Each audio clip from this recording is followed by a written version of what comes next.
Hi, both. Thanks for joining us today on our Business Gurus channel, where we will be discussing key business topics to help students grasp the most important elements of their course in preparation for their exams and future career. Let's get started. Welcome to the deep dive. We are your guides, taking your source material and really pulling out the core knowledge, turning all that info into, well, real understanding. Today, we're giving you that shortcut, getting you fully up to speed on something absolutely fundamental in business strategy globally. We are diving straight into, the heart of how companies set their goals, our focus, financial objectives, the things that drive, well, pretty much every big decision.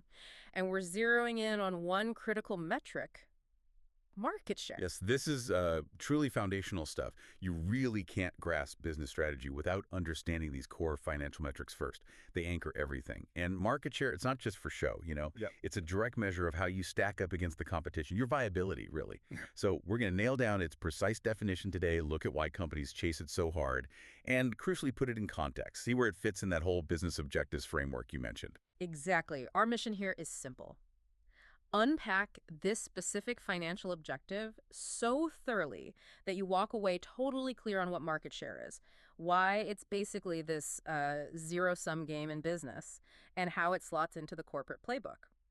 Okay, let's jump in. All right, let's unpack this then. Market share. It sounds simple enough, right? It does on the surface. But like all these powerful business metrics, the exact definition, that's absolutely crucial for measuring things, for strategy. Totally. If you misdefine it, you end up chasing the wrong numbers entirely.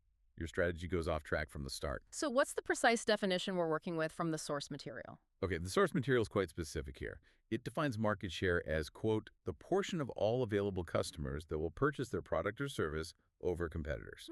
Okay, portion of all available customers over Right. competitors. That definition, it feels like it has two really critical parts. It does, and they're both loaded with strategic weight. The first one being the focus on available customers. This isn't just like counting who bought your stuff last quarter. It's about the whole potential market, isn't it? The total addressable market. Exactly right. The whole pool and that available customers piece. Yeah. That's often the first massive, massive hurdle for any business. How so? Well, defining that total market size.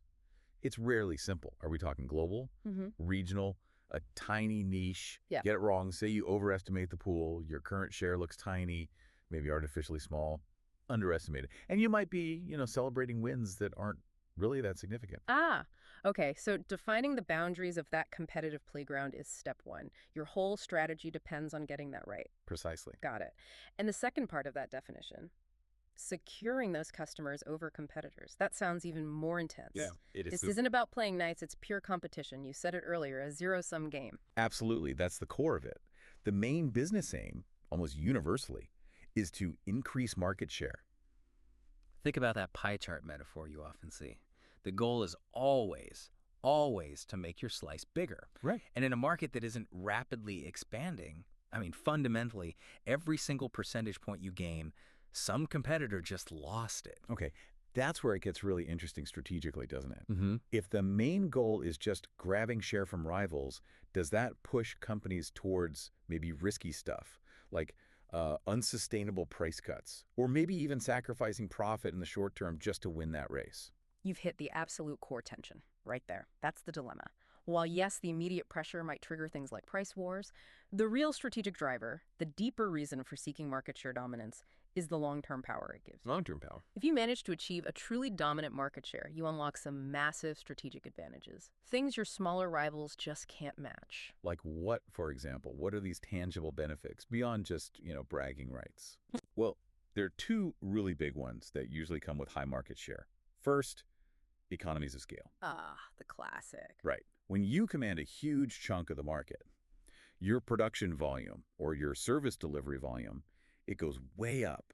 And that volume lets you negotiate better deals on materials, lower manufacturing costs per unit, just operate more efficiently across the board compared to little guys. So basically, gaining share makes you inherently cheaper to run, potentially more profitable than smaller competitors, Exactly. which then feeds back into your ability to take even more share. It's like a flywheel. Precisely. It's a reinforcing cycle. And the second key benefit, pricing power and influence. Okay. Once you dominate a market segment, you just have a much stronger hand to play. You can dictate terms to suppliers sometimes, and more importantly, you often get more flexibility in setting your own prices without customers immediately jumping ship. You become the benchmark, a leader everyone else reacts to. That makes sense. That kind of strategic clout, that influence, that's why increasing market share is such a vital financial objective, even if it's often expensive to achieve initially. Wow. That zero-sum view really changes how you think about company spending, doesn't it? It's Yeah. not just about getting more customers. No. It's about building this like defensive moat, Yeah. making it super hard for new players to even enter or for existing rivals to keep up with your scaled advantages. Exactly. It shifts the whole conversation. It's not just about selling more units this quarter. It's about gaining long-term strategic competitive leverage. Okay, so we've clearly defined increasing market share. It's this high-stakes, competitive game, a core financial objective. Now we need to see how strategists actually, organize this ambition. Businesses don't just chase goals randomly, right? They fit them into a bigger strategic picture, a framework. Right. And that's where the rest of our source material kicks in. We've got this whole taxonomy of related concepts, a kind of strategic playbook. It helps us put market share in its proper place within that whole corporate decision-making structure. Yeah. Perfect. We could start right at the top with aims and objectives. Market share, increasing it, is a key objective. It's specific, it's measurable, and it supports those bigger, high-level business aims. Okay, so an aim is the big picture goal. Exactly. An aim might be something broad, like achieve long-term profitability and sustainable growth. Yeah. Kind of lofty, right? Yeah. Increasing market share then becomes a direct, quantifiable objective, a path to help achieve that aim. You get there through competitive dominance, through scale. And we already highlighted this, but it's worth repeating.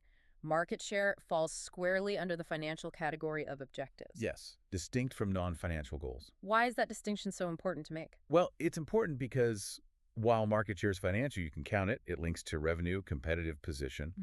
It often has this really fascinating interplay with non-financial goals. For instance, maybe you have a non-financial goal like improve our brand perception. But think about it. If you successfully hit your financial objective of increasing market share, what does that often mean? It means more people are choosing your product, trusting it, which in turn usually helps improve that non-financial brand perception goal. They feed each other. Ah, interesting. So they're connected, but market share itself remains that hard, measurable financial number. Exactly. That's the metric. Okay, moving through this taxonomy. The source material also mentions that these objectives apply across different types of organizations, right? Private, public, and even not-for-profit. That's a good reminder. It shows that this idea of competitive positioning, it's pretty universal, even if the specific metric changes a bit.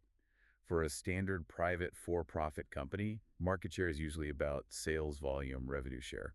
Pretty clear.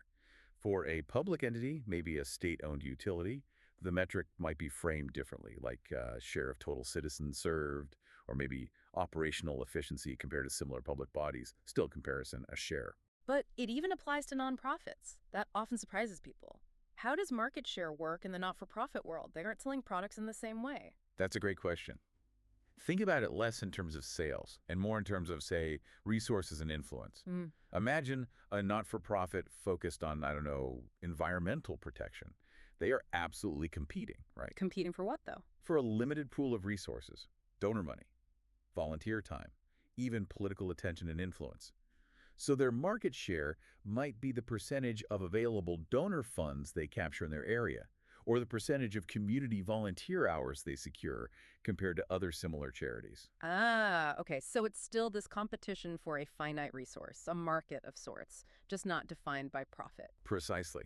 It's still fundamentally about securing a larger portion of what's available relative to others vying for the same thing. The competitive intent is the same. That really clarifies it.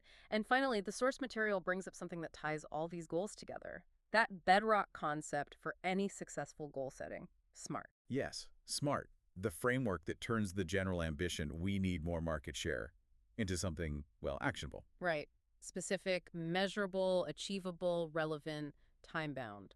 Exactly. SMART is the management tool that forces clarity. It ensures the objective isn't just a vague wish. So instead of the CEO just saying, go get more market share, a manager has to translate that using SMART.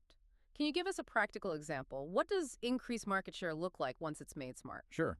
Let's say the overall aim is still achieve long-term profitability. Mm. The financial objective, increasing market share, might get translated into something like this. Increase our market share in the Northeast regional widget segment from the current 15% to 18%. Okay, specific segments, specific numbers, Right. right? And then add by the end of the fourth quarter of this fiscal year. Got it. Specific, Northeast widgets, measurable, 15% to 18%, achievable, presumably 3% is realistic, relevant, supports profitability aim, and time-bound by end of Q4. Exactly. Now the teams have a clear target, something quantifiable. They can build strategies around marketing strategies, pricing, maybe product tweaks. It stops the goal just being this abstract idea floating around. It makes it concrete, accountable. Precisely. So you see, market share isn't just some number pulled out of thin air. It's a specific, measurable financial goal. And it fits neatly into this much larger, organized framework of overall strategy, management, and ultimately the business's core aims. It gives everyone a common language to talk about competitive success or failure. Okay, that really brings us nicely to the end of this particular deep dive. Let's quickly recap the main takeaway. Market share. It's that competitive slice of all the available customers out there. And the fundamental financial goal. Almost always, it's to increase that slice. Grow your piece of the pie, usually through scale and, well, outcompeting rivals. We've definitely established that today. One absolutely critical financial objective, the drive for growth, for competitive capture. But, strategic thinking never really stops, does it? Yeah. We can see the next logical step hinted at in the source material. It mentions financial objectives, financial security. Ah, yes, financial security, which raises a really interesting question for you, the listener, to think about as you digest this. We now understand the objective is often to gain the market, capture those customers, push out competitors. But does winning the market share battle automatically mean you're secure? Does dominance equal stability? Good question. What crucial things does financial security cover? Maybe things like resilience, managing debt effectively, having enough cash reserves to weather storms. Things that market share alone, which is inherently aggressive, focused on growth, might not fully address. Think about the difference between being the biggest player in the market and being the player who can survive any market condition. Are they always the same thing? Definitely something for you to chew on. Perhaps explore further in your materials. Thank you for joining us on this deep dive into the fundamentals of business objective and market share.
Thanks to both of you for joining us today.